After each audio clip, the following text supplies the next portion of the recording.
നമസ്കാരം. ഞാൻ പ്രവീജ വിനീത്. പ്രവീജാസ് വായനാലോകത്തിലേക്ക് ഏവർക്കും ഹൃദയം നിറഞ്ഞ സ്വാഗതം. ഇന്ന് വായനാലോകത്തിൽ കെ വി മണികണ്ഠൻ എഴുതിയ ഇരട്ട റോമി തിരോധാനം എന്ന കഥയാണ് ഉൾപ്പെടുത്തിയിരിക്കുന്നത്. ഇന്നത്തെ കഥയിലേക്ക് യാത്ര തുടങ്ങും മുൻപ് ഈ സൃഷ്ടിക്ക് ജീവൻ നൽകിയ എഴുത്തുകാരനെക്കുറിച്ച് ഏതാനും വാക്കുകൾ പങ്കുവയ്ക്കാം. കെ വി മണികണ്ഠൻ, കഥാകൃത്ത്, നോവലിസ്റ്റ്, തിരക്കഥാകൃത്ത് ആൻഡ് എഡിറ്റർ. 1974 ഡിസംബർ 24 ചാലക്കുടി പോട്ടയിൽ ജനനം. പിതാവ് KS വേലായുധൻ, മാതാവ് ലേറ്റ് വസന്തകുമാരി. 15 വർഷത്തോളം UAE-യിൽ ജോലി ചെയ്തു. പുസ്തകങ്ങൾ: മൂന്നാമിടങ്ങൾ, IIT മദ്രാസ്, വിശേഷം, blue is the warmest colour, ഭഗവതിയുടെ ജട കഥാസമാഹാരങ്ങളാണ്. മൂന്നാമിടങ്ങൾ 2014 DC കിഴക്കേമുറി ജന്മശതാബ്ദി പുരസ്കാരത്തിനർഹമായി. ചോല എന്ന ചിത്രത്തിന് തിരക്കഥ എഴുതി. മാതൃഭൂമി, മാധ്യമം, മലയാളം തുടങ്ങിയ മുഖ്യധാരാ പ്രസിദ്ധീകരണങ്ങളിൽ ചെറുകഥകൾ പ്രസിദ്ധീകരിക്കാറുണ്ട്. നിലവിൽ ലിഫ്റ്റ് ഇൻസ്റ്റലേഷൻ മാനേജറായി കൊച്ചിയിൽ ജോലി നോക്കുന്നു. കൂടാതെ ഫ്രീലാൻസ് പുസ്തകം എഡിറ്റിംഗ് ജോലികളും ചെയ്യുന്നുണ്ട്. ജീവിത പങ്കാളി മിനു, റവന്യൂ ഡിപ്പാർട്ട്മെന്റിൽ SVO.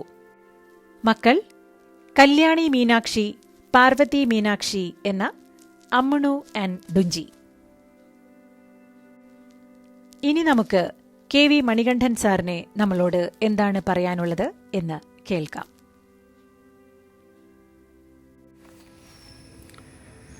പ്രിയപ്പെട്ടവരെ, ഞാൻ കെ വി മണികണ്ഠൻ, ഒരു നോവലിസ്റ്റും ചെറുകഥാകൃത്തുമാണ്.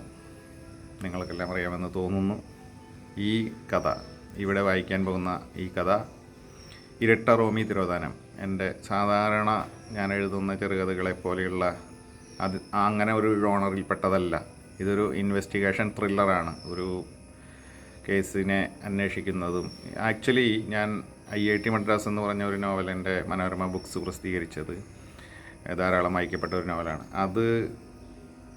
അതിലെ പ്രധാന കഥാപാത്രങ്ങളായ വർഗീസ് കാട്ടാളനും അദ്ദേഹത്തിൻ്റെ ജ്യേഷ്ഠൻ്റെ മകൾ ജെന്നിഫർ കാട്ടാളനും ഒരുമിച്ച് വരുന്ന എൻ്റെ രണ്ടാമത്തെ കഥയാണിതെന്ന് പറയാം. അല്പം നീണ്ട കഥയാണെങ്കിലും നിങ്ങളിത് കേട്ടു തുടങ്ങിക്കഴിഞ്ഞാൽ മുഴുവൻ അവസാനിക്കുന്നതുവരെ കേൾക്കുമെന്ന് എനിക്ക് ഒരു 100% ഉറപ്പുള്ള ഒരു ത്രില്ലർ ഗണത്തിൽപ്പെട്ട ഒരു കഥയാണിത്. അപ്പോൾ എല്ലാവരും കഥ കേൾക്കുക, നിങ്ങളുടെ അഭിപ്രായങ്ങൾ കമൻ്റായി രേഖപ്പെടുത്തുക. എല്ലാവർക്കും നമസ്കാരം.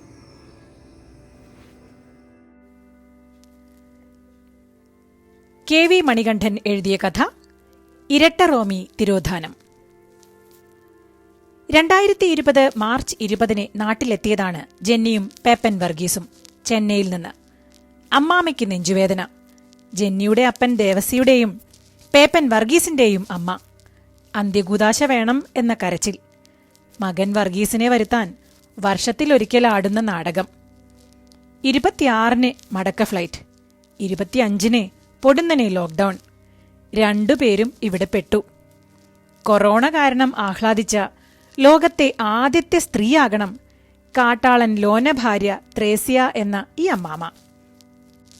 കുത്തിയിരിപ്പിന്റെ 35-ാം നാൾ, അതായത് ഏപ്രിൽ 29 ജെന്നി ആരോടും മിണ്ടാതെ മുങ്ങി. വീടിന്റെ പിറകിൽ കൂടി. അത്രയ്ക്ക് ബോറടിച്ചു പോയിട്ടാണ്. ലക്ഷ്യമുള്ള യാത്രയൊന്നുമല്ലായിരുന്നു. പുഞ്ചപ്പാടം താണ്ടി പള്ളിവളപ്പ് എന്നറിയപ്പെടുന്നൊരു നോമാൻസ് ലാൻഡ് കടന്ന് പോട്ടച്ചിറയിലിറങ്ങി മാട്ടം കയറി ചെട്ടിയാമ്പാടത്തേക്ക് ഇറങ്ങി തോട്ടുവക്കിൽ കൂടി നടന്നെത്തിയത് സ്കൂൾ കാലം മുതലേയുള്ള കൂട്ടുകാരി അഭിരാമിയുടെ വീടിന് പിറകിലുള്ള തോട്ടിറമ്പിൽ. അവിടെ നിന്ന് ആഞ്ഞൊന്നു കൂവി. കൂവാനുള്ള തന്റെ കഴിവ് പോയിപ്പോയെന്ന് തിരിച്ചറിഞ്ഞ ജെന്നി 2 വിരലുകൾ വായിലിട്ട് തങ്ങളുടെ സ്കൂൾ കാല വിസിൽ മുഴക്കി. Hip hip hurray! പഴയ ഓർമ്മയിൽ അവൾ വെയിറ്റ് ചെയ്തു. 2 മാത്ര. അത്ഭുതം! റിട്ടേൺ വിസിൽ വന്നു. അഭിരാമി ചാലക്കുടിയിലെ 1-ാം നമ്പർ മലഞ്ചരക്ക് വ്യാപാരി പുരുഷോത്തമന്റെ മകൾ. ജാതിക്കയാണ് മുഖ്യം. സ്വന്തം പുരയിടത്തിൽ 37 വമ്പൻ ജാതിമരങ്ങളുണ്ട്. കടയിൽ കർഷകർ ചില്ലറ വിൽപ്പനയ്ക്കായി എത്തുന്നത് കൂടാതെ വർഷക്കണക്കിൽ ജാതിമരങ്ങൾ ഒറ്റുവാങ്ങലുമുണ്ട്. ഒരു ജാതി, ഒരു മതം, ഒരു ദൈവം എന്നാണ് വിശ്വാസം പോലും.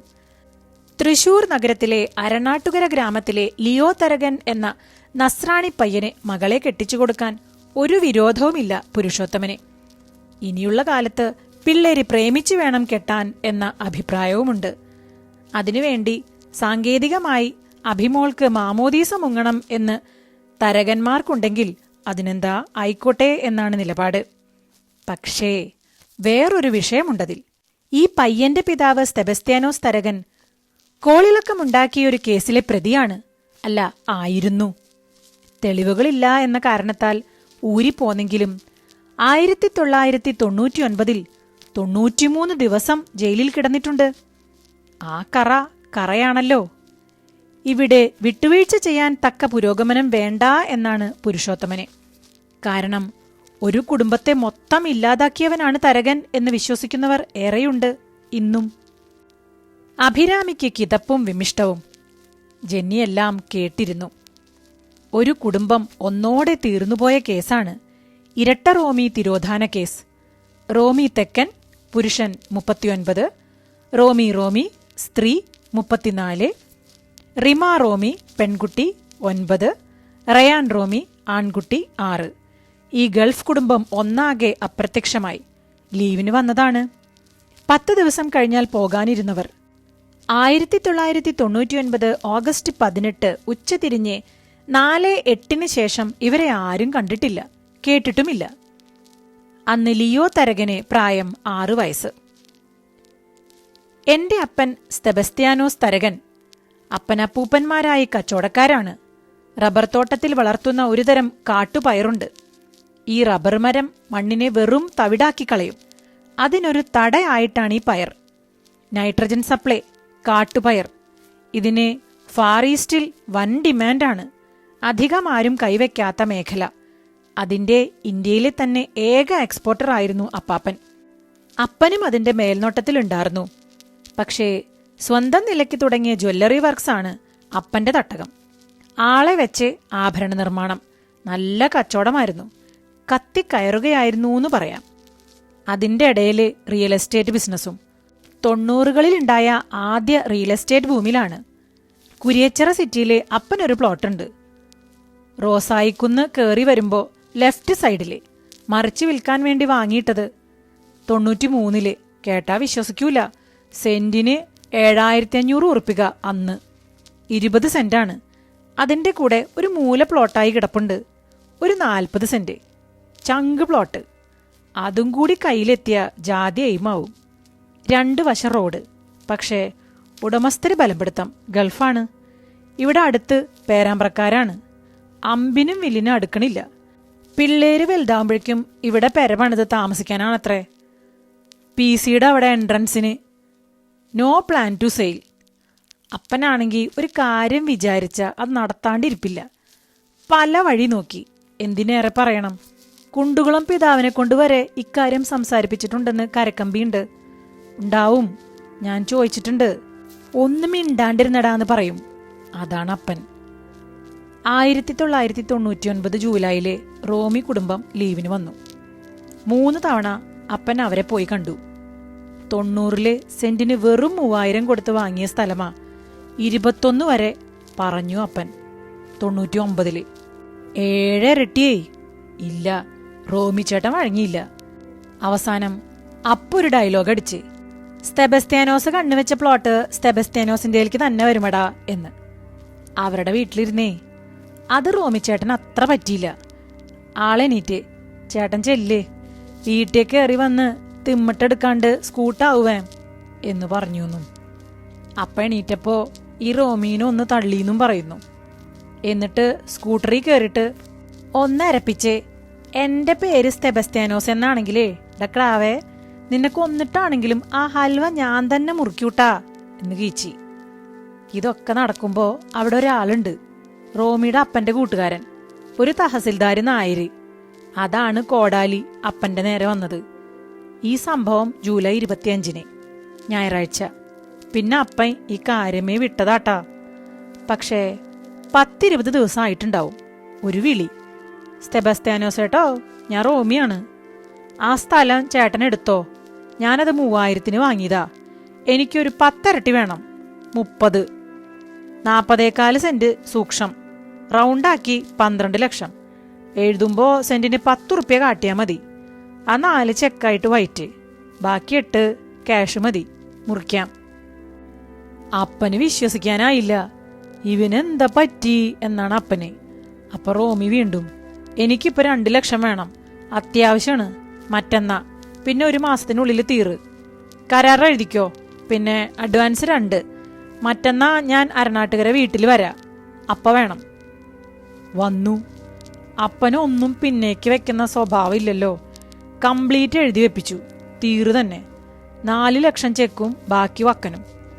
അന്ന് ബുധനാഴ്ച, കൃത്യം ഡേറ്റ് ഓഗസ്റ്റ് 18. വീട്ടിൽ വെച്ച് ഇടപാട് നടത്തി അപ്പ തന്നെ രജിസ്ട്രാറെ വരുത്തി എല്ലാം സെറ്റാക്കി. 2 റോമിമാരുടെയും പേരിലായിരുന്നു സ്ഥലം. എനിക്ക് നല്ല ഓർമ്മയുണ്ട്. സുന്ദരിയായ റോമി ആന്റിയും ബ്രോയിലർ കോഴി മാതിരി 2 ഗുണ്ടുമണി പിള്ളേരും. അവറ്റകളൊന്ന് ഞെട്ടിക്കാൻ ഞാൻ ചേച്ചി ലിയോണിന്റെ തോളിൽ കയറി മാവിൻ കൊമ്പിൽ കാലിൽ തല കീഴെ തൂങ്ങിക്കിടന്നതൊക്കെ നല്ല ഓർമ്മ. സാറേ, അപ്പം കൊടുത്ത കാശ് റോമിച്ചേട്ടൻ എണ്ണി നോക്കിയില്ല. ചെക്ക് പോക്കറ്റിലിട്ടപ്പോ അപ്പം പ്രത്യേകം പറഞ്ഞതാ, എടാ സൂക്ഷിക്കണം, വിയർപ്പിൽ മഷി പടരും. ഏയ് ഇല്ല ചേട്ടാ, ഇതിപ്പോ തന്നെ ഡെപ്പോസിറ്റ് ഇടും. BOIയില് എനിക്ക് സേവിങ്സ് അക്കൗണ്ട് ഉണ്ട് എന്ന്. ഇതൊക്കെ അന്നത്തെ ഓർമ്മയല്ലാട്ടാ. വിവരം വെച്ചപ്പോ തൊട്ട് ഞാനും അപ്പനും ഈ സംഭവങ്ങൾ എത്രയോ വട്ടം ഡിസ്കസ് ചെയ്തതാണെന്നോ.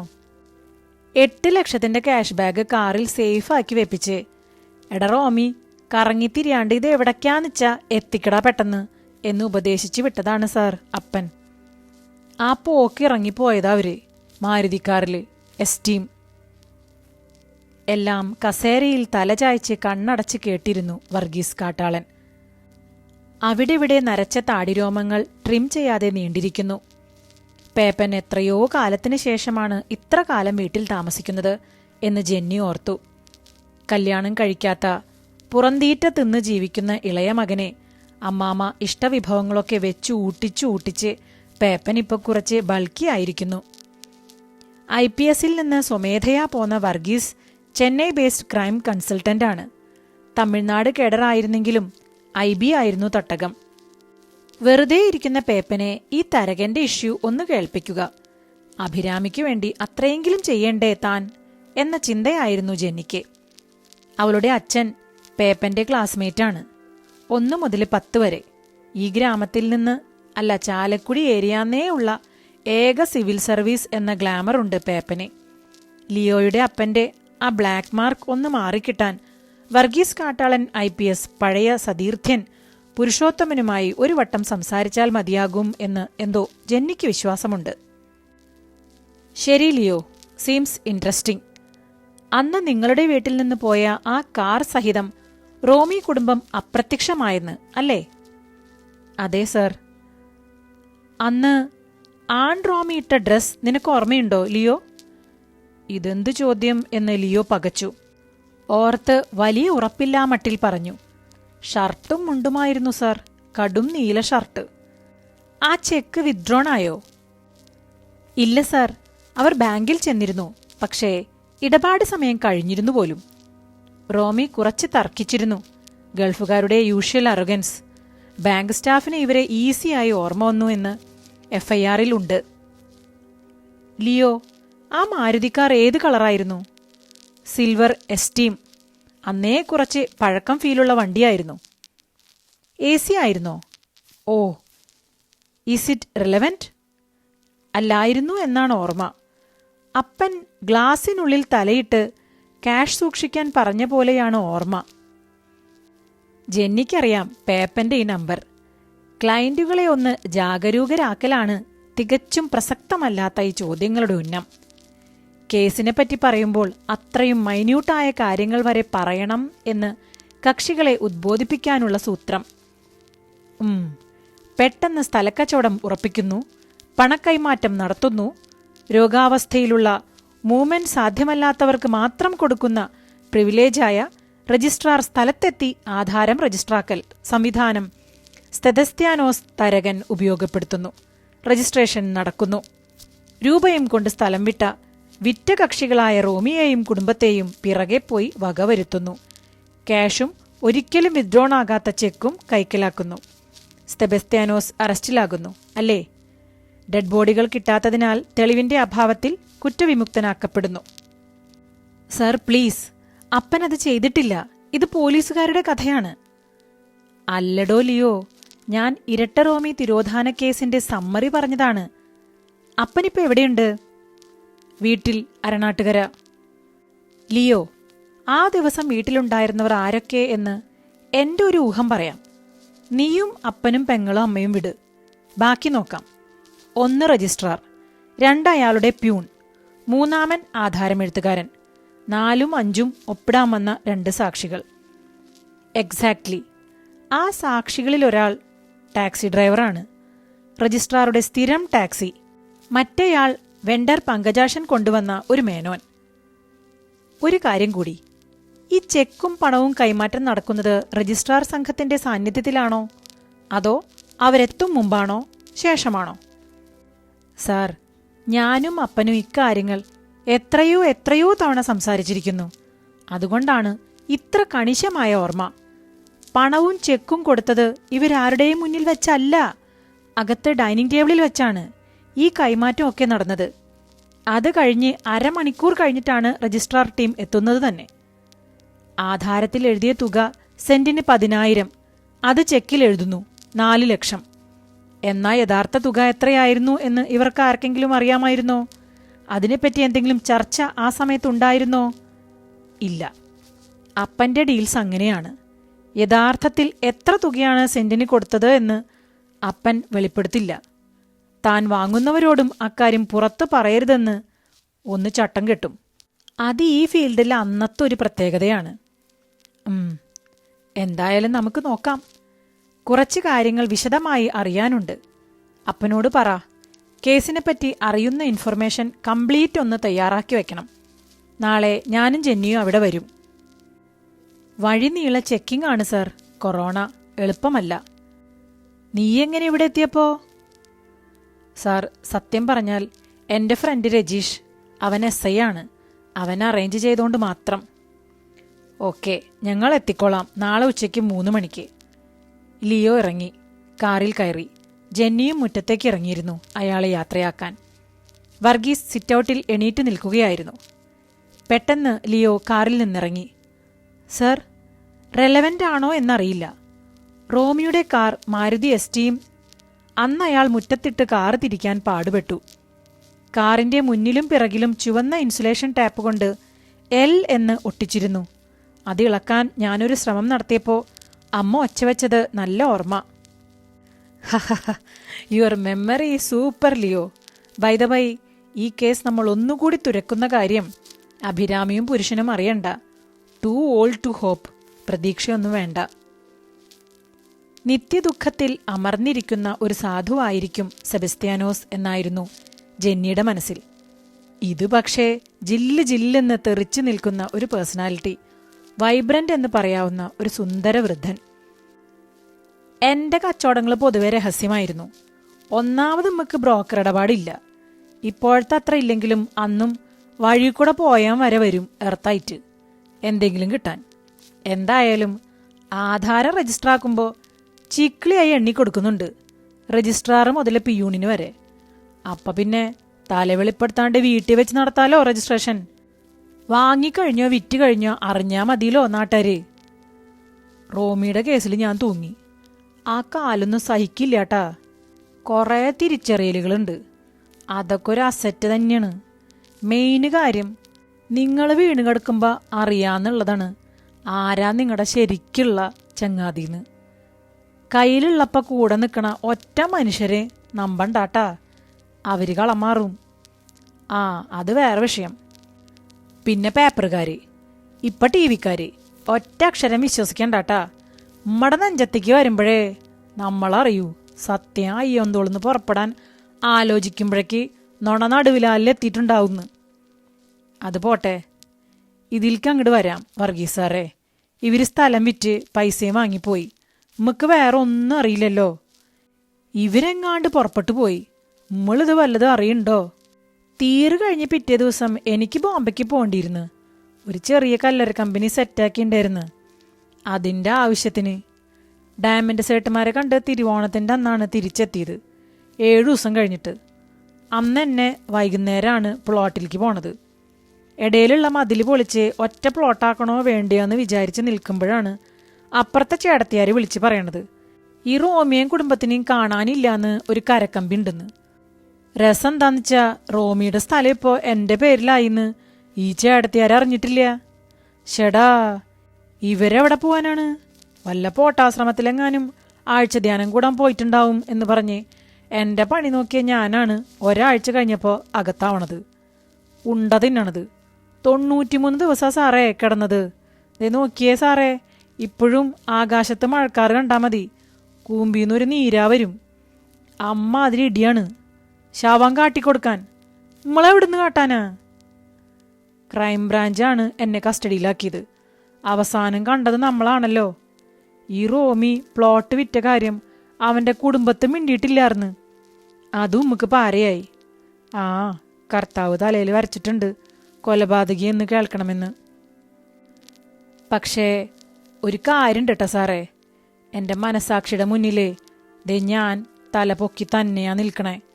പക്ഷേ അവിടെ ഒഴിച്ച എല്ലാടെയും ഇപ്പോഴും നമ്മള് ശരിപ്പുള്ളിയല്ല.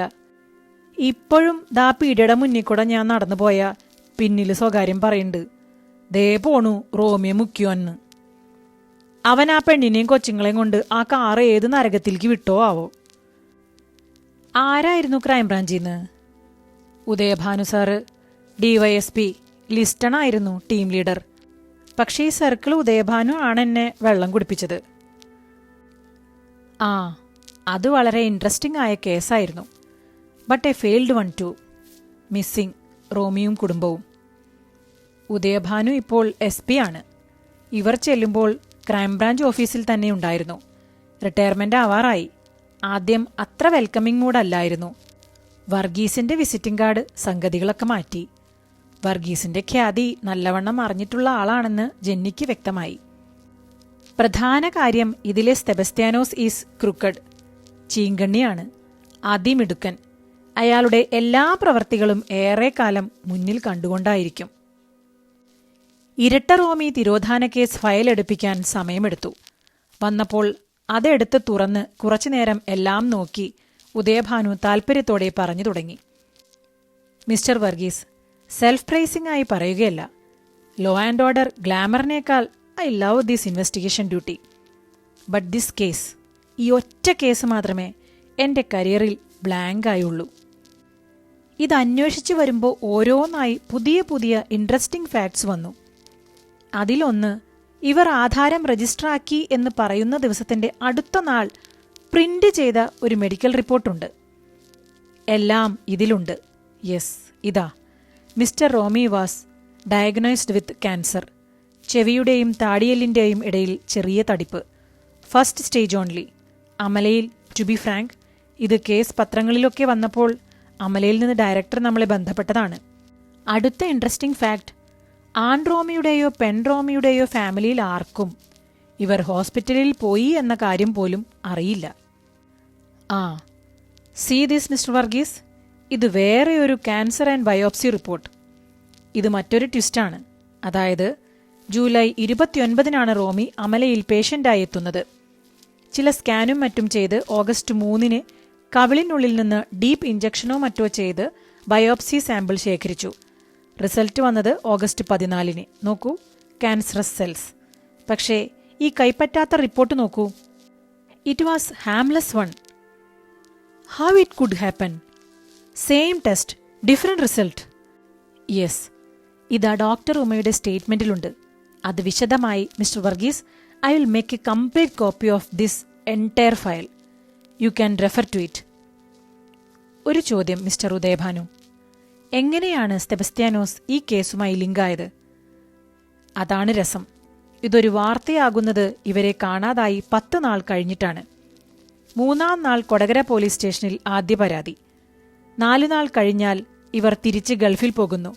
തൃശൂരിൽ ചില ഷോപ്പിംഗ് ഉണ്ട് എന്നാണ് 2 റോമിമാരുടെയും വീടുകളിലെ അറിവ്. ഇന്നത്തെ പോലെ അല്ലല്ലോ, മിനിറ്റിന് അപ്ഡേഷൻ ഇല്ലല്ലോ. ആൺ റോമിയുടെ വീട്ടിലുണ്ടാകുമെന്ന് പെൺ റോമിയുടെ വീട്ടുകാരും തിരിച്ചും ഊഹിച്ചു. മൂന്നാം നാളാണ് സീരിയസ് ആയത്. സ്വാഭാവികമായൊരു അന്വേഷണം പോലീസ് നടത്തി. മകൾ റോമിക്ക് ഈ വരവിൽ എന്തോ മാനസിക വിഷമം ഉള്ള പോലെയെന്ന് അമ്മ മൊഴി നൽകിയിരുന്നു. റോമിമാർ തമ്മിലുള്ള ബന്ധത്തെപ്പറ്റി അസൂയപ്പെടുത്തുന്ന ഒരുമ. പേരു മാത്രമല്ല, അവർ രണ്ടുപേരും ഒരേപോലെ എല്ലാ കാര്യത്തിലും എന്നാണ്. പക്ഷേ ഒരു ചെറിയ കൺഫ്യൂഷനുള്ള മാറ്റർ ഉണ്ടായിരുന്നു. അതെന്താണ്?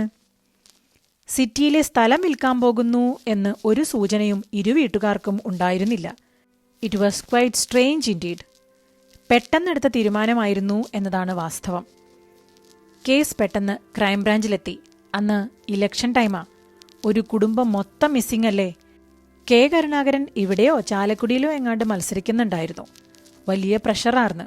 സോ പെട്ടെന്ന് തന്നെ കേസ് ഇവിടേക്ക് ട്രാൻസ്ഫറായി. ബിഷപ്പ് തിരുമേനിയും എന്തോ ഇടപെട്ടിട്ടുണ്ടെന്നാണ് ഓർമ്മ. ഈ സെബസ്ത്യാനോസ് റോമിയുമായുണ്ടായ ചെറുകിട ഉരസലിനെപ്പറ്റി ദാ ഇവിടെയുണ്ട് സാക്ഷിമൊഴി. സ്ഥലക്കച്ചവടമല്ലേ, അന്നതൊക്കെ സാധാരണമാണ്.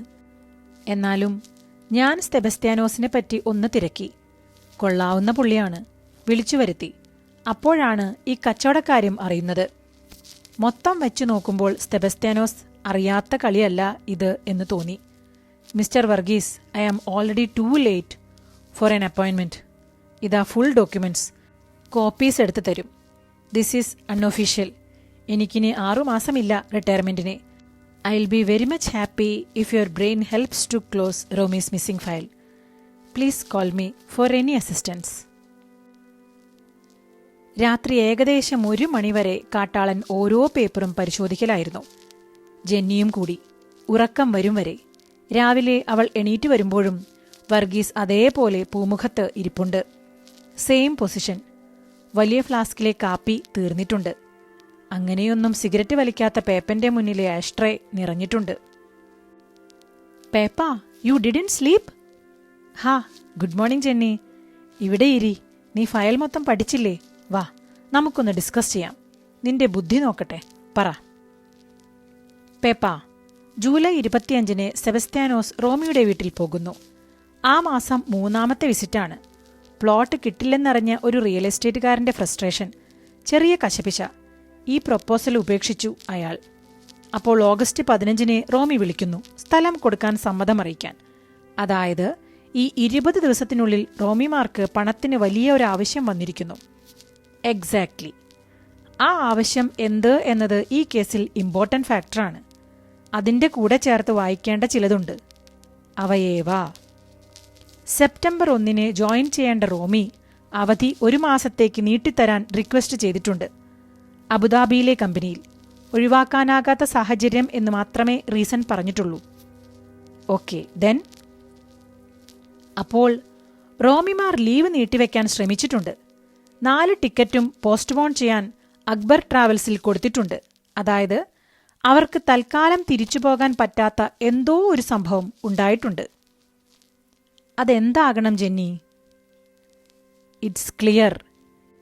ആൻഡ്രോമിക്ക് ക്യാൻസറാണ്.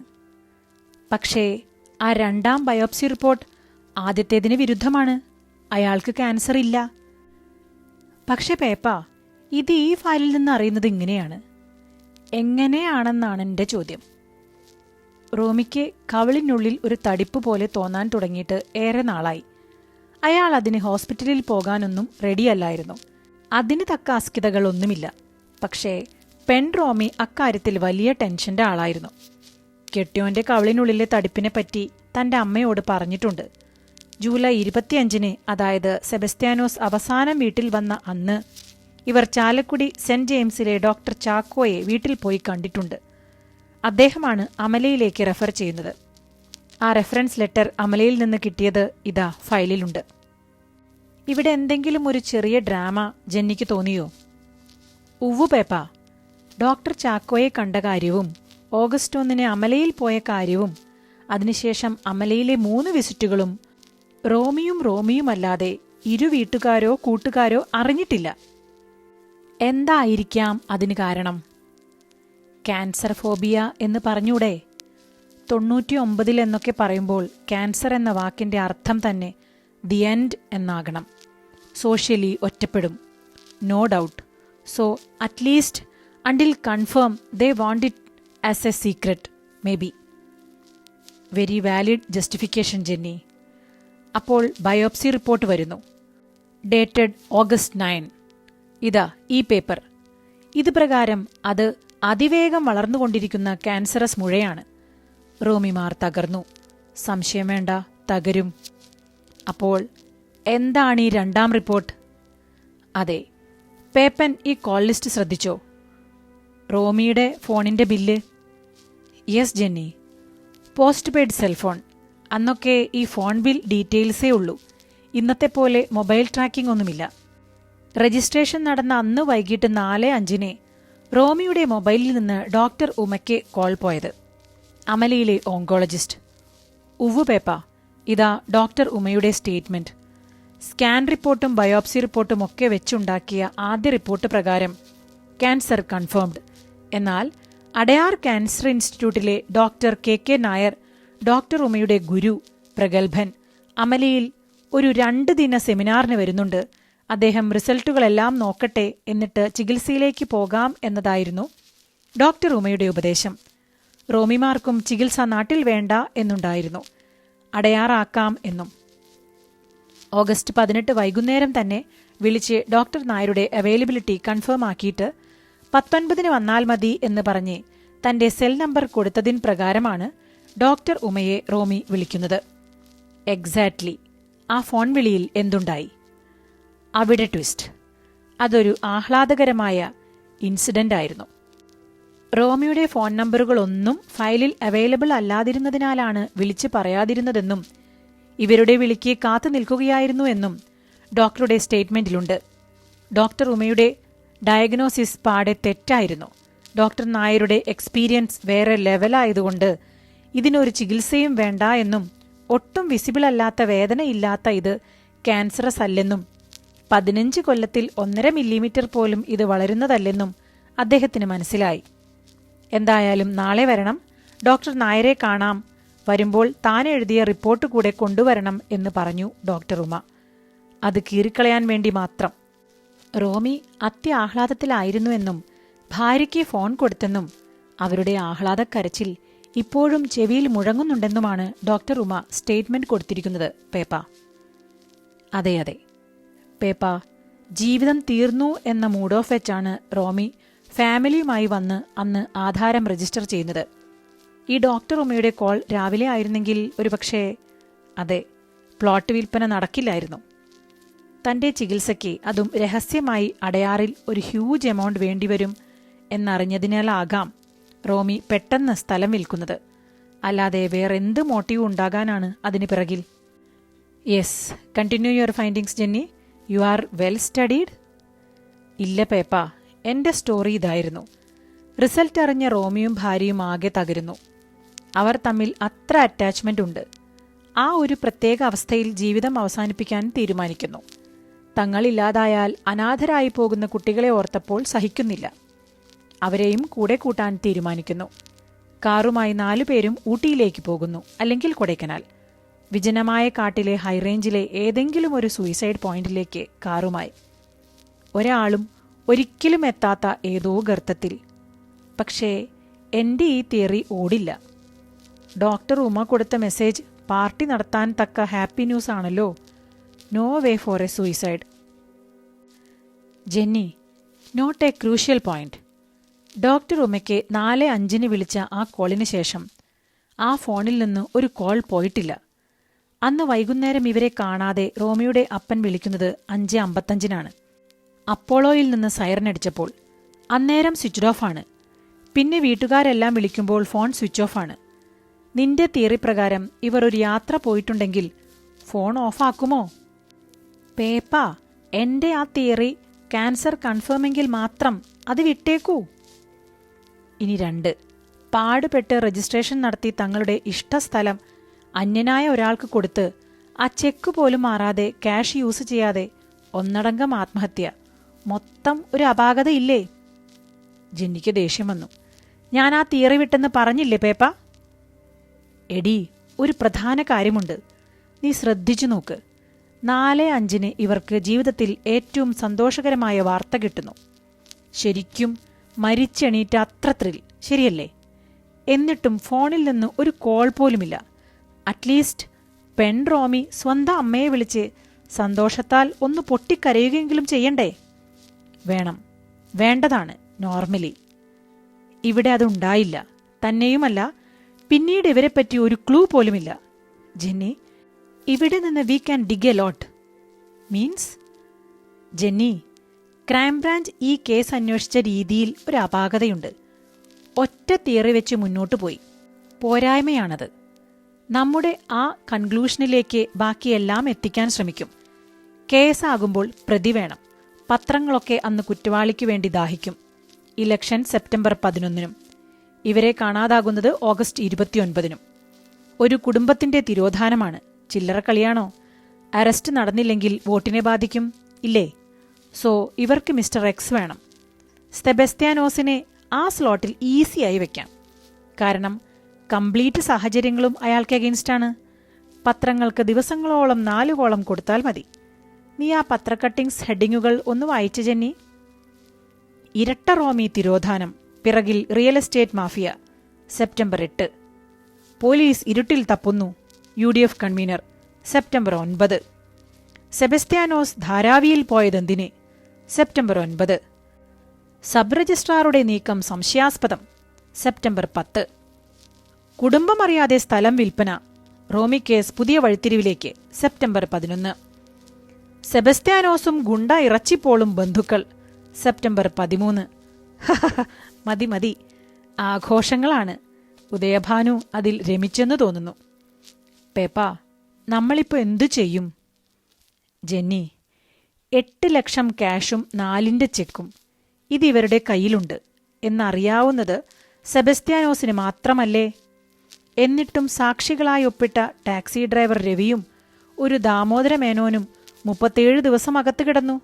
രജിസ്ട്രാർക്ക് സസ്പെൻഷൻ കിട്ടി.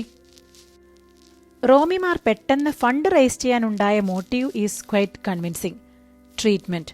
എന്നാൽ ഒരു മിറാക്കിൾ പോലെ അന്ന് 4-5 ഡോക്ടർ നായർ അവരെ തിരികെ ലൈഫിലേക്ക് കൊണ്ടുവരുന്നു, അല്ലേ?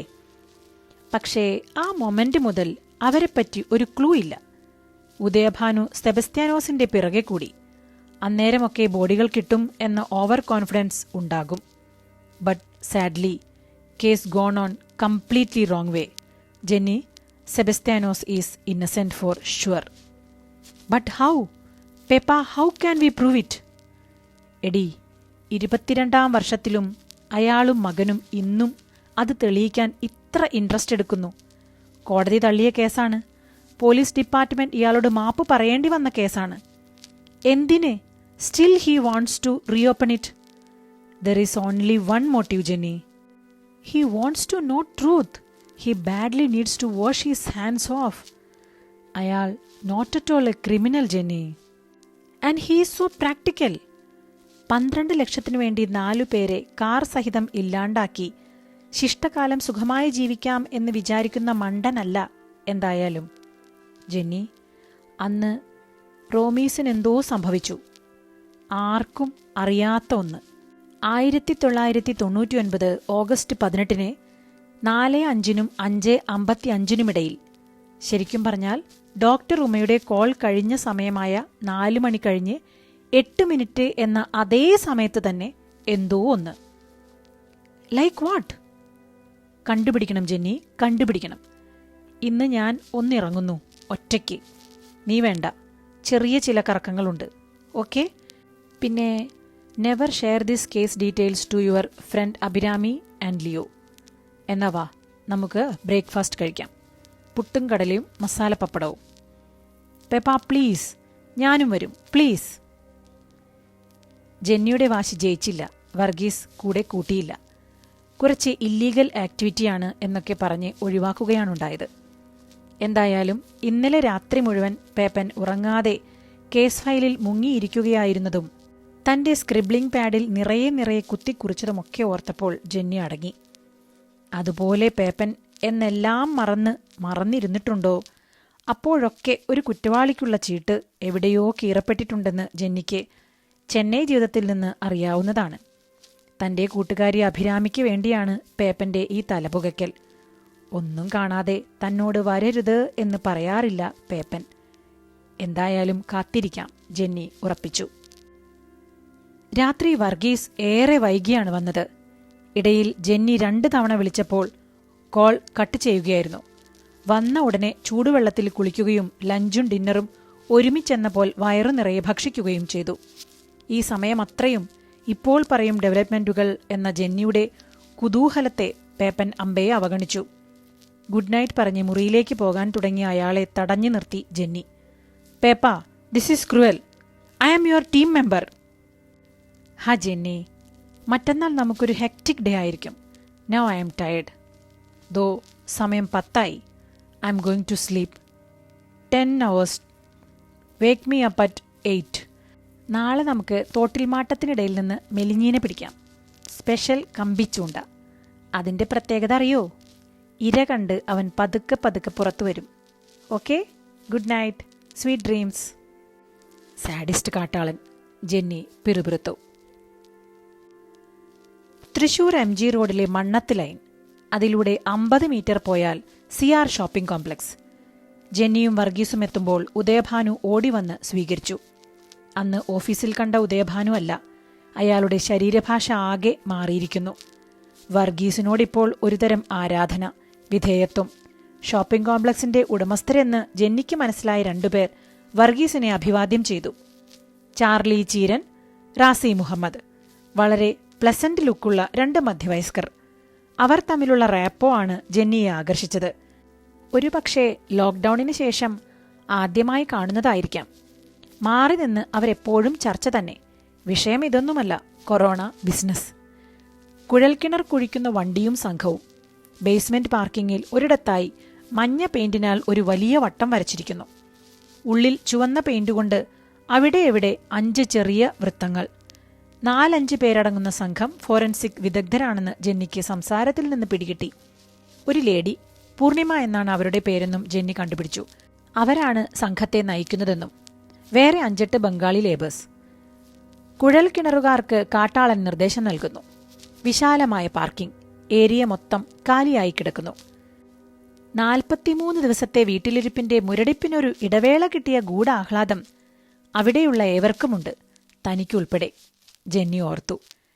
കുഴൽക്കിണർ യന്ത്രം മുരണ്ടു തുടങ്ങി. വളരെ പെട്ടെന്ന് തന്നെ ഒരു മൺകൂമ്പാരം രൂപം കൊണ്ടു. യന്ത്രം ഡ്രിൽ ചെയ്ത് തള്ളുന്ന മണ്ണ് കൂട്ടിയിടേണ്ട സ്ഥലങ്ങളെല്ലാം സ്പെസിഫിക്കായി രേഖപ്പെടുത്തി വെച്ചിരുന്നു വർഗീസ്. അത്ര വലുതല്ലാത്ത ചെളിക്കുന്നുകൾ പാർക്കിംഗ് ഏരിയയിലാകെ 1.5 മണിക്കൂറിനുള്ളിൽ രൂപം കൊണ്ടു. ഭൂമിക്കടിയിൽ നിന്ന് തുരന്നെടുത്ത കുഴമ്പു പരുവത്തിലുള്ള മണ്ണ് അപ്പോഴപ്പോൾ തന്നെ മണലരിപ്പയിലിട്ട് അതിലേക്ക് വാട്ടർ പൈപ്പ് അടിച്ച് അരിച്ചു തുടങ്ങി ബംഗാളികൾ. കോൺക്രീറ്റ് ചീളുകൾ, ഇടയ്ക്ക് കമ്പിക്കഷ്ണങ്ങൾ, അങ്ങനെ അല്പമെങ്കിലും വലുപ്പമുള്ളവ അരിപ്പയിൽ തടയുന്നത് മാറ്റിയിടുന്നു. വർഗീസും ഉദയഭാനുവും ഫോറൻസിക് വിദഗ്ധരും അവ പരിശോധിക്കുന്നുണ്ട്.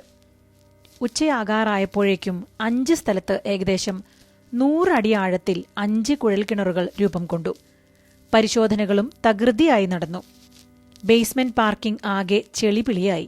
അപ്പോഴും ഒട്ടും അസ്കിത പ്രകടിപ്പിക്കാത്ത ചാർലി റാസിയോട് ജെന്നിക്ക് വലിയ ബഹുമാനം തോന്നി. ഉച്ചയ്ക്ക് 1:45 ഫോറൻസിക് സംഘത്തിലെ പൂർണിമ മാഡം ഗ്ലൗസ് ഇട്ട തന്റെ കൈ ഉയർത്തി സാർ എന്ന് കുറച്ച് എക്സൈറ്റ്മെന്റോടെ വിളിക്കുന്നത് ജെന്നി കണ്ടു. വർഗീസും ഉദയഭാനുവും അങ്ങോട്ട് ഓടിയെത്തി. പേപ്പന്റെ മുഖം വലിഞ്ഞു മുറുകുന്നു. ആത്മവിശ്വാസത്തിന്റെ വേലിയേറ്റത്തിൽ ഒരു പുഞ്ചിരി അടക്കിക്കൊണ്ട് പേപ്പൻ യെസ് എന്ന് ഉച്ചരിക്കുന്നു. ഇപ്പോൾ ഉദയഭാനു വർഗീസിന്റെ കയ്യിൽ കയറി പിടിമുറുക്കി. യെസ്! ജെന്നി അവർക്കടുത്തേക്കോടി. അന്ന് രാത്രി. ജെന്നി, നാളെ നമ്മൾ നിന്റെ കൂട്ടുകാരിയുടെ വീട്ടിൽ. നീ അഭിരാമിക്ക് വിളി. അവളുടെ അച്ഛന് ഫോൺ കൊടുക്കാൻ പറ. നാളെ അവിടെ ഇരുന്ന് നമുക്ക് TV കാണണം. അതൊക്കെ കാണാം, പക്ഷേ ഇപ്പൊ പറ പേപ്പാ, വേം പറ. ഇത്രയ്ക്കൊന്നും വെയിറ്റ് ഇടണ്ട. 2 ദിവസമായല്ലോ എന്നിങ്ങനെ പൊട്ടിയാക്കി കൂടെ കൊണ്ട് നടക്കുന്നു. ക്രൂവൽ തന്ത. ഒരു തവണയേ പറയൂ, ശ്രദ്ധിച്ചു കേട്ടോ. ബാങ്കിൽ നിന്നിറങ്ങിയ റോമിമാർ എന്ത് ചെയ്യാനാണ് സാധ്യത? സംശയമൊന്നും വേണ്ട, തങ്ങളുടെ കാറിലേക്ക് കയറും. ആണല്ലോ. ബാങ്ക് ഓഫ് ഇന്ത്യയുടെ തൃശൂർ MG റോഡിലുള്ള ബ്രാഞ്ച് എവിടെയാണ്? അല്ലെങ്കിൽ 99-ൽ എവിടെയായിരുന്നു? Easily spotted. അവിടെ കാർ പാർക്കിംഗ് സൗകര്യമുണ്ടോ? ഇല്ല. ബിസിയസ്റ്റ് റോഡാണ്. ഇന്ന് ഡിവൈഡറുണ്ട്, അന്ന് അതുമില്ല. അപ്പോൾ അക്കാലത്ത് ഈ ബാങ്കിലും അവിടെയുള്ള മറ്റു കടകളിലും വരുന്നവർ കാർ എവിടെയായിരിക്കും പാർക്ക് ചെയ്യുക? എസ്പെഷ്യലി അർണാട്ടുകരയിൽ നിന്ന് വരുന്നവരെ. അനുഭവസ്ഥരുടെ അഭിപ്രായം തേടി. ഇന്നുള്ളതിനേക്കാൾ കൺജസ്റ്റഡ് ആയിരുന്നു അന്നത്രേ. ഇന്നത്തെ പോലെ ഒഴിഞ്ഞുകിടക്കുന്ന ഇടങ്ങളിൽ പേ പാർക്കിംഗ് എന്ന ബിസിനസ് അന്നില്ല. റോമി കാർ എവിടെ പാർക്ക് ചെയ്തിരിക്കാം? ഒരു ബുധൻ, ഇലക്ഷൻ അടുത്ത സമയം, കൂടാതെ ഓണം വരുന്നു. തിരക്ക് ഇരട്ടിക്കുന്ന ദിവസം, 3 മണി സമയം. രാംദാസ് തിയേറ്ററിനുള്ളിൽ എന്തായാലും ആകില്ല. പിന്നെവിടെ? Machingal lane, Mannath lane, Marath lane, Karikkath lane. ഇവിടെയൊന്നും വഴിയരികിലിടാൻ പറ്റില്ല, ബ്ലോക്കാകും. പിന്നെയുള്ളത് വുഡ്ലാൻഡ്സ് ഹോട്ടൽ പാർക്കിംഗ് ആണ്. അവിടെ കാറിട്ട് ബാങ്ക് ഇടപാടിന് പോകാൻ ചാൻസ് കുറവാണ്. സെക്യൂരിറ്റി സമ്മതിക്കില്ല. ആ ഓപ്ഷൻ ഒന്ന് വിട്ടു ചിന്തിക്കാം. പിന്നെ എവിടെ? ഇഞ്ചോടിഞ്ച് ബിൽഡിങ്ങുകളാണ് അന്നും.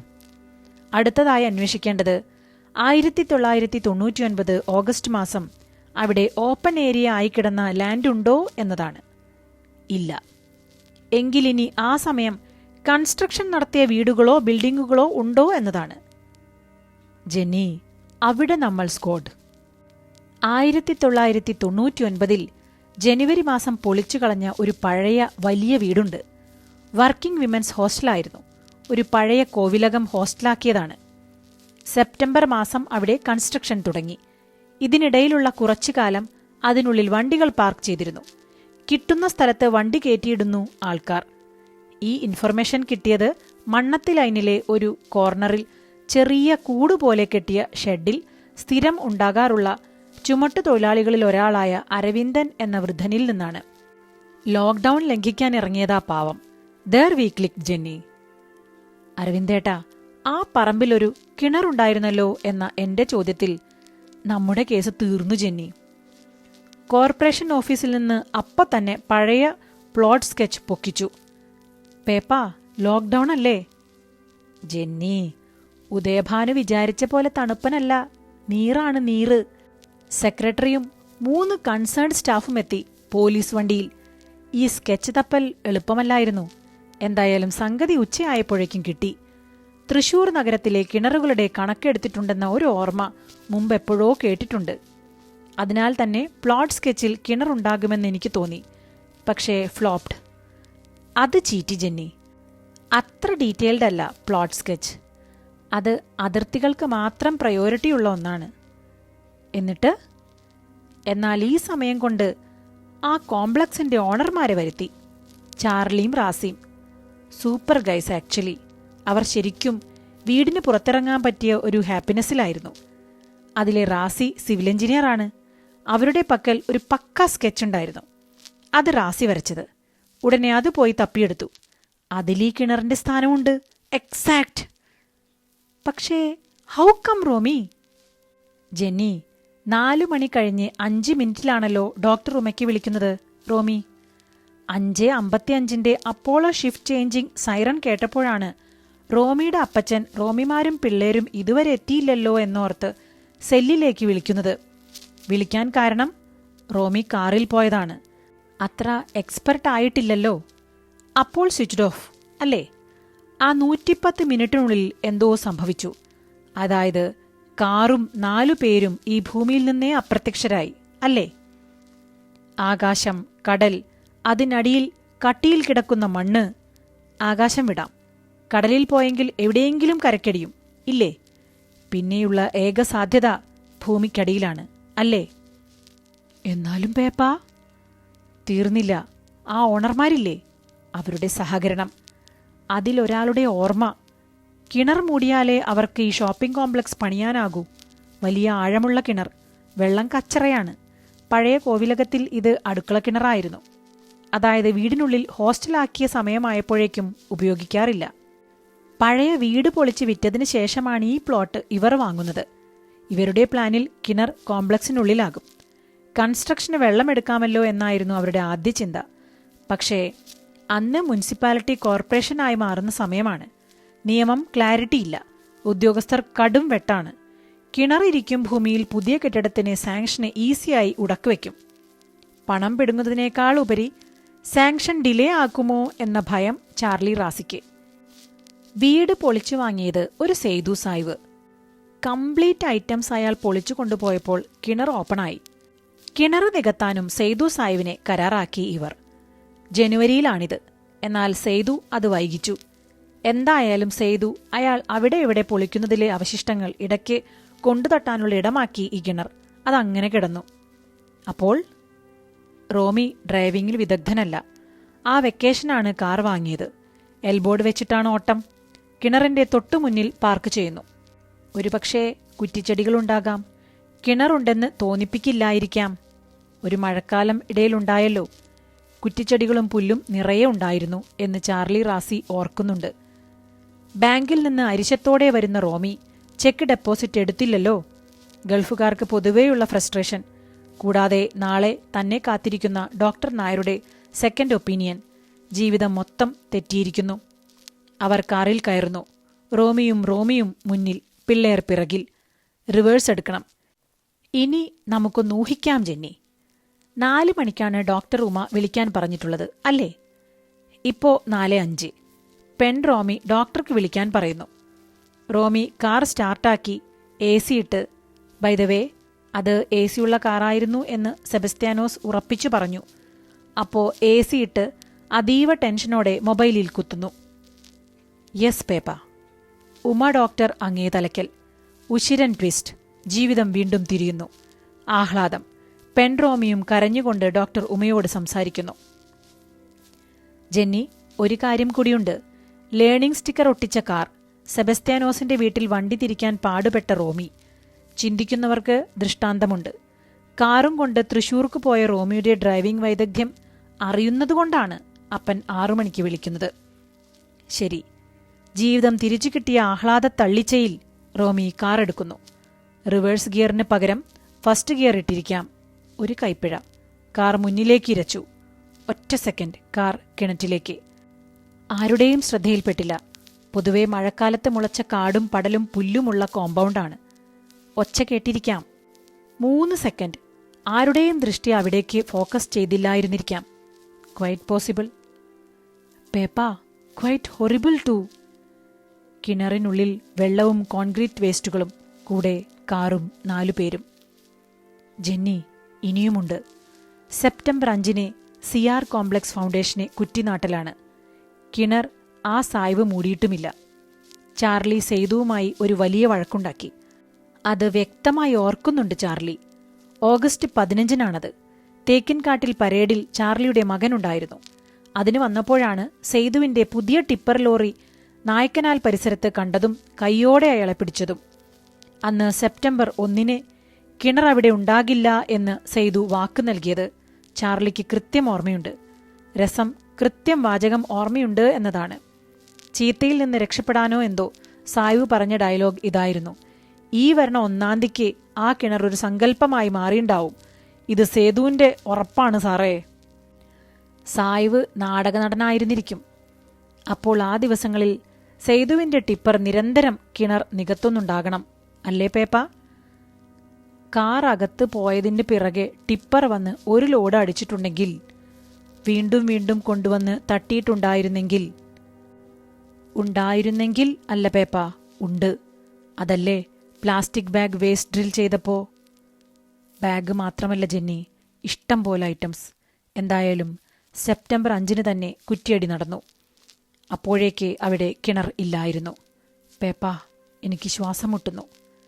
ജെന്നി, ഒരു വലിയ ഭാഗ്യം ഈ ഷോപ്പിംഗ് കോംപ്ലക്സിന് ബേസ്മെന്റ് പാർക്കിംഗ് ഉണ്ട് എന്നതാണ്. അല്ലാത്ത പക്ഷം അതൊരു ബേക്കറിയോ ബ്യൂട്ടി പാർലറോ ആയിരുന്നെങ്കിൽ പിന്നെയും ലക്കുണ്ട്. ലോക്ക്ഡൌൺ അല്ലായിരുന്നെങ്കിൽ. കിണറിന്റെ സ്പോട്ട് ഐഡന്റിഫൈ ചെയ്തു. ഡ്രിൽ ചെയ്ത് മണ്ണെടുക്കണം. കാറിന്റെ തകിട്, എല്ല്, ദ്രവിക്കാത്ത പ്ലാസ്റ്റിക്, ക്യാഷ്, ബാഗ് എന്തെങ്കിലും ഒന്ന് കിട്ടിയാൽ കിണർ ഫുൾ കുഴിക്കാനായിരുന്നു പ്ലാൻ. കിട്ടി. കിണർ കുഴിക്കൽ തുടങ്ങി. ഇന്ന് രാത്രി ഫുൾ പണിയാണ്. ആവശ്യത്തിന് ലേബേഴ്സുണ്ട്, എക്യുപ്മെന്റ്സും. Udayabhanu is a great executioner. Complete സീക്രട്ടാണ്. നാളെ ഉച്ചയ്ക്ക് 1:30. 1:30 നമ്മൾ പുരുഷോത്തമന്റെ വീട്ടിൽ ലഞ്ച്. അത്ര തന്നെ. പേപ്പ, അഭിയോട്, ലിയോയോട്, ആ സെബസ്ത്യാനോസ് അങ്കിളിനോട് എനിക്കിപ്പോ പറയണം. No no no no. പേപ്പ വൈ? എടി കീപ്. ആൻഡ് സെബസ്ത്യാനോസിന്റെ തലയ്ക്ക് മീതെ തൂങ്ങുന്ന വാളാണീ കേസ്. അഭിരാമിയുടെ വീട്. തന്റെ പഴയ ക്ലാസ്മേറ്റ് വർഗീസ് കാട്ടാളൻ IPS വീട്ടിൽ വന്നതിന്റെ ആഹ്ലാദത്തിൽ പുരുഷോത്തമൻ കിണറിൽ താഴ്ത്തിക്കെട്ടിയിരുന്ന നെല്ല് വാറ്റിയ ലോക്ക്ഡൌൺ സ്പെഷ്യൽ എടുത്തു. ഓടിച്ചിട്ടു പിടിച്ച പൂവൻകോഴി വറവാകുന്ന മണം. ജെന്നിയും അഭിരാമിയും സെറ്റിയിലിരിക്കുകയാണ്. വാറ്റിന്റെ സിറുമലിൽ കാട്ടാളൻ പുരുഷോത്തമനോട് പഴയ കഥകൾ അടിച്ചു ചിരിക്കുന്നു. റിമോട്ട് വർഗീസിന്റെ കയ്യിലാണ്. കൃത്യം 1:30 TV-യിൽ ബ്രേക്കിംഗ് വന്നു. ഇരട്ട റോമി തിരോധാന കേസ് നാടകീയ വഴിത്തിരിവിൽ. എല്ലാ ചാനലിലും കിണറിൽ നിന്ന് ഉയർത്തുന്ന കാറിന്റെ അസ്ഥിക്കുടം. ക്രൈംബ്രാഞ്ച് SP ഉദയഭാനുവിന്റെ മുഖം. റിട്ടയറാകാൻ പോകുന്ന തന്റെ ജീവിതത്തിലെ ആനന്ദ നിമിഷമെന്ന് ഉദയഭാനു. കോടതി കേസ് തള്ളിയിട്ടും പ്രതിയായി സംശയിക്കപ്പെട്ട വേട്ടയാടപ്പെട്ട സെബസ്ത്യാനോസിന്റെ നിരന്തര സമ്മർദ്ദത്താൽ ഈ കേസ് താൻ ഒരിക്കലും ക്ലോസ് ചെയ്തിരുന്നില്ലെന്ന് ഉദയഭാനു വികാരാധീനനായി ക്യാമറകളോട്. എന്നും താൻ ഇതിന് പിറകെയായിരുന്നു. നിരപരാധിത്വം തെളിയിക്കാൻ വെമ്പുന്ന സെബസ്ത്യാനോസും തന്റെ ഒപ്പമുണ്ടായിരുന്നു. സ്ക്രോളിംഗ്. സെബസ്ത്യാനോസ് സ്വന്തം വീട്ടിൽ നിന്ന് TV-യിൽ. വാർത്ത ഇപ്പോൾ അറിഞ്ഞതിന്റെ ഞെട്ടലിലും ആഹ്ലാദത്തിലുമാണയാൾ. സത്യം ജയിക്കും, സത്യമേ ജയിക്കൂ. ഈ കൈകൾ ശുദ്ധമാണ്. ആ ഉറപ്പാണെന്റെ മൂലധനം. അയാൾക്ക് പിറകിൽ ലിയോ. വാർത്ത വന്നപ്പോൾ അറിയാതെ എണീറ്റ് മുന്നോട്ട് നിന്ന് സ്ക്രീനിലേക്ക് ഉറ്റുനോക്കുകയായിരുന്ന അഭിരാമി സെറ്റിലേക്ക് വീഴും പോലെ ഇരുന്നുപോയി. പിന്നെ ചാടി എണീറ്റ് ഓളിയിട്ട് കരഞ്ഞുകൊണ്ട് ജെന്നിയെ ഇറുക്കി കെട്ടിപ്പിടിച്ച് ഉമ്മ വെച്ചു. കണ്ണീരോടെ അവൾ വർഗീസിനെയും കെട്ടിപ്പിടിച്ച് കവിളിൽ ഒരുമ്മ. കൂടെ ചെവിയിൽ താങ്ക്സ് പേപ്പ. പുരുഷോത്തമനും വർഗീസും അടുത്തതൊഴിച്ചു. പത്രങ്ങളിലെല്ലാം ഉദയഭാനു വീരചരിതം. സിറ്റി എഡീഷനിൽ 2 കൈകളും ഉയർത്തി നിൽക്കുന്ന ലിയോയുടെ അപ്പന്റെ കളർ ഫോട്ടം. വിശുദ്ധനായ സെബസ്ത്യാനോസ് എന്ന് ഫ്രണ്ട് പേജ് ബോക്സ്. കാട്ടാളൻ ഡ്രാഫ്റ്റ് ചെയ്ത ക്ലോസിംഗ് റിപ്പോർട്ട് വെച്ച് ഉദയഭാനു ഇരട്ട റോമി തിരോധാന കേസ് ഫയൽ മുറുക്കിക്കെട്ടി. പുരുഷോത്തമന് ഒറ്റ ഡിമാൻഡേ ഉണ്ടായിരുന്നുള്ളൂ. ലോക്ക്ഡൌൺ കഴിയണം. 3000 പേരെ വിളിച്ച് ആർഭാടമാക്കണം കല്യാണം. സെബസ്ത്യാനോസിന് 2 ഡിമാൻഡേ ഉണ്ടായിരുന്നുള്ളൂ. 1, ഒരു കാരണവശാലും അഭിരാമിയെ മാമോദിസ മുക്കരുത്. മാലാഖയാണവൾ. 2, കിണർക്കുഴിപ്പ്, മൂടൽ, ബേസ്മെന്റ് പഴയ രൂപത്തിലാക്കൽ, കംപ്ലീറ്റ് എക്സ്പെൻസ് താൻ വഹിക്കാൻ അനുവദിക്കണം. വർഗീസിന് ഒറ്റ ഡിമാൻഡേ ഉണ്ടായിരുന്നുള്ളൂ. ഈ കേസിൽ താനില്ല. ജെന്നിക്ക് മാത്രം ഡിമാൻഡുകൾ ഉണ്ടായിരുന്നില്ല. ഇതോടുകൂടി KV മണികണ്ഠൻ എഴുതിയ ഇരട്ട റോമി തിരോധാനം എന്ന ഈ കഥ ഇവിടെ പൂർണ്ണമാകുന്നു. മലയാളത്തിലെ പ്രശസ്തരായ എഴുത്തുകാരുടെ കഥകൾ കേൾക്കാൻ പ്രവിജാസ് വായനലോകം എന്ന ഈ ചാനൽ സബ്സ്ക്രൈബ് ചെയ്യുക. നോട്ടിഫിക്കേഷനായി ബെല്ലൈക്കൺ അമർത്തുക.